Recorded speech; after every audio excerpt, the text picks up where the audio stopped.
morning, everybody, and welcome to Dublin City University for the second day of the DCU Brexit Institute's annual book conference on the law and the politics of Brexit. It's great to see so many friends of ours around the room. My only regret is that we're not together in person. This year, our conference is focused on the critical issue of the protocol on Ireland, Northern Ireland. I'd like to welcome people from Ireland, from the UK, from Europe, and from further afield who have joined us for this morning's seminar. On your behalf, on behalf of the university, I'd particularly like to welcome Maroš Šefčovič, the Vice President of the European Commission and Chief Brexit Negotiator. Maroš, I appreciate taking this precious time to share your insights at the critical juncture of the discussions, and in fact that they are live to the point that the Vice President will have to leave us directly to meet with Lord Frost. And in that context, there will be no time for questions at the end, but we know that we will have another opportunity to speak to the Vice President. Preserving the protocol is obviously critical to the future of our shared island of Ireland. And as the Minister for Foreign Affairs, Simon Coveney, said in yesterday's opening statement, that the protocol has, as he put it, a concrete impact on communities and businesses north and south. And there's significant reportage in today's newspapers of Bertie Ahern's comments in a similar vein yesterday. I'm sure that most of us around the room will agree with Minister Coveney's assessment that the goal of the United Kingdom EU engagement must be on, as Minister Coveney put it yesterday, ensuring an outcome that is in the best interest for the people of Northern Ireland. And that's certainly our priority in the university, and one that we work towards day in, day out with partners such as the European Movement here and also the British-Irish Chamber of Commerce. In this context, I'm reminded of Jean Monnet's words for situations like this, when, out of his great wisdom, he said, the important thing is not to be optimistic or pessimistic, but simply to be determined. We are clearly at a critical point regarding the protocol, and today's event is very timely. Just to remind people too that the proceedings of this conference will be published as the Protocol on Ireland, Northern Ireland, which will be the fourth volume of the Brexit Institute's Law and Politics book series, edited by our colleague and the director of the Institute, Professor Federico Fabbrini. So I congratulate Federico and his team on the 3 volumes to date. Very conscious of the time, I'm delighted now to introduce the Vice President who will speak to us. So, Mr. Šefčovič, welcome. Thank you very much, dear Daire, dear Federico. First and foremost, it's indeed a pleasure to be here with you, even though in such a virtual form. And I very much appreciate your invitation to the Brexit Institute, because it's important to have a forum for debate such as this, where all the sides can meet and discuss Brexit from both academic and policy perspective at the same time. As you know, the commitment of the European Union to peace, stability, and prosperity on the island of Ireland is unequivocal.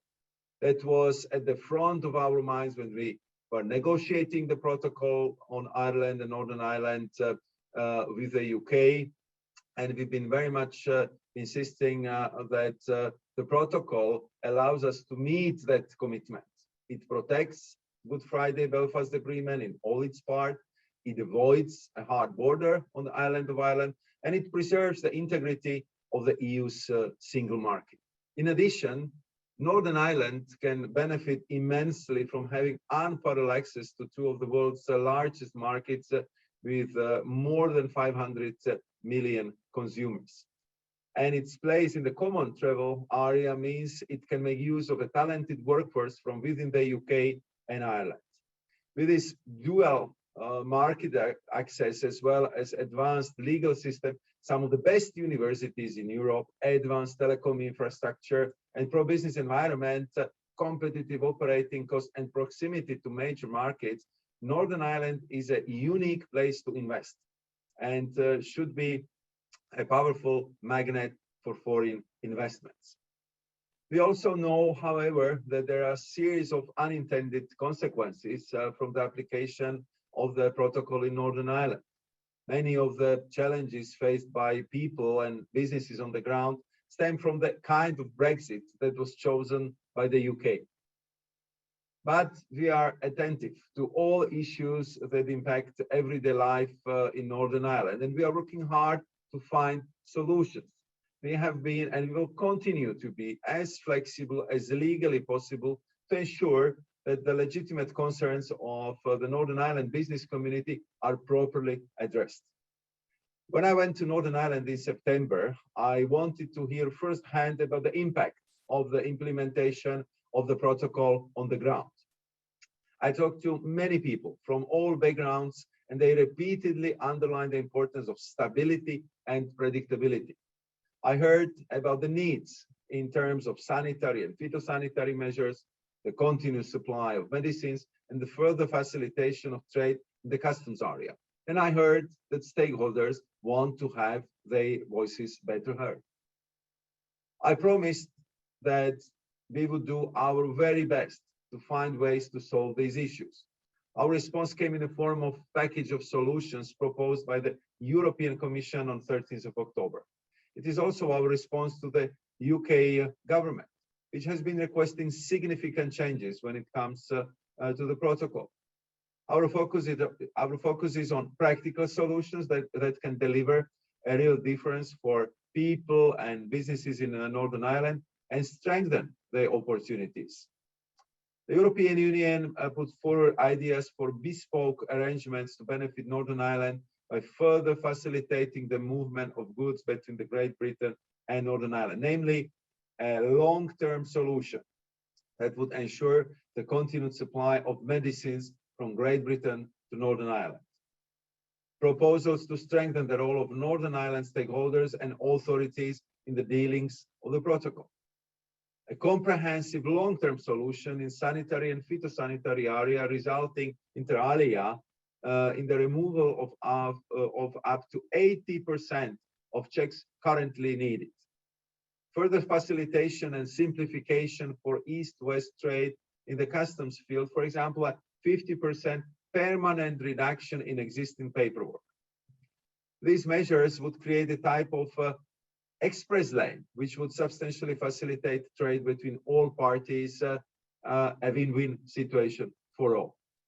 It is a unique and completely new model for how goods can be moved from Great Britain to Northern Ireland, one that would strengthen opportunities for people and businesses alike.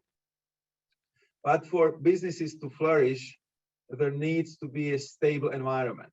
And here civil society has an important role to play within the protocol. We have closely listened to the points of view of many of the key civil society actors in Northern Ireland. We subsequently proposed in October what we believe are the workable solutions in the framework of the protocol for engagement with Northern Ireland stakeholders and authorities.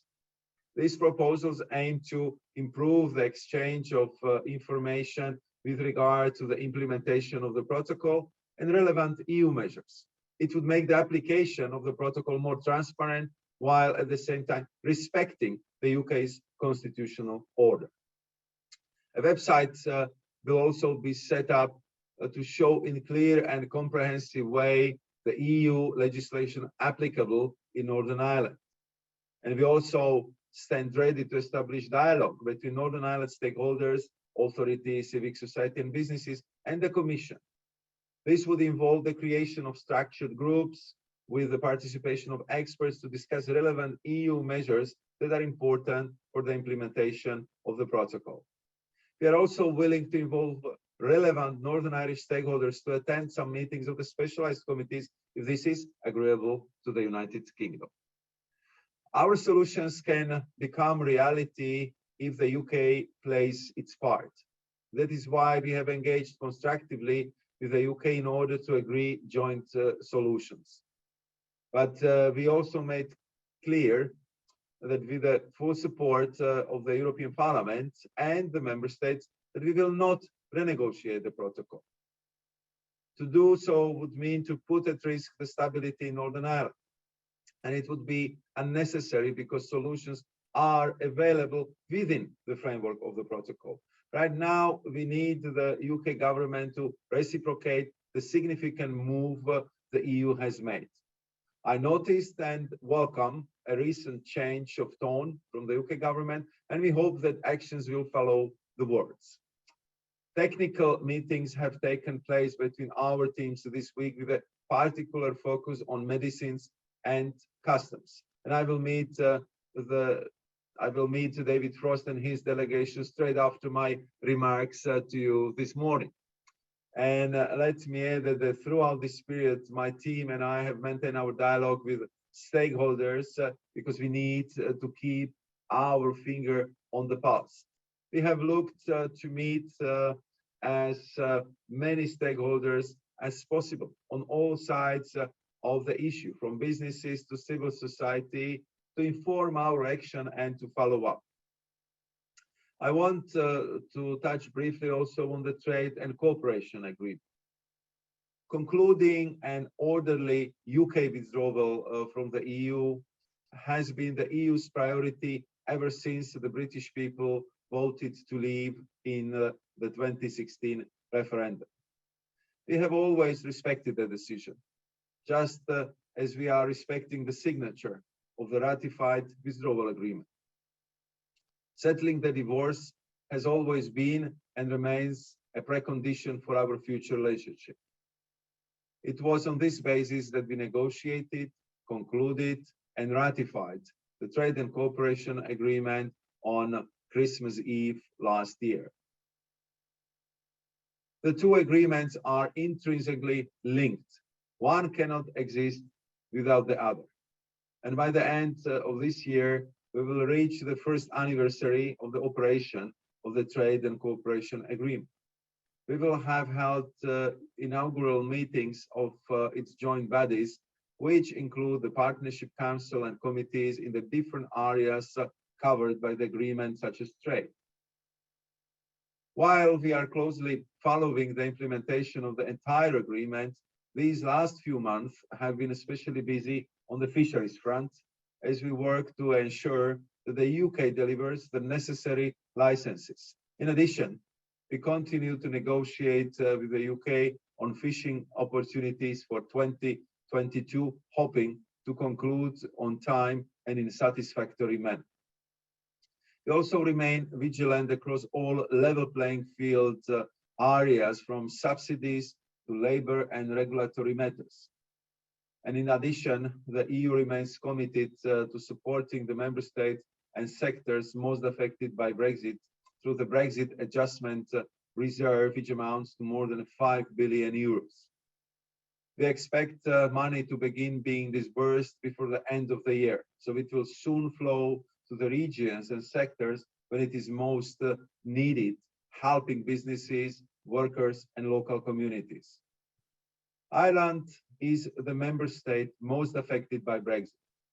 It is therefore only right that it receives the highest allocation of any member state from the Brexit Adjustment Reserve. This amounts to more than 1.165 billion euros in current prices and is yet another example of the EU's unwavering commitment to and solidarity with Ireland. Before I finish, let me assure you that our engagement with the UK on the Northern Ireland Protocol will continue to ensure a positive outcome in the interest of people across the island of Ireland.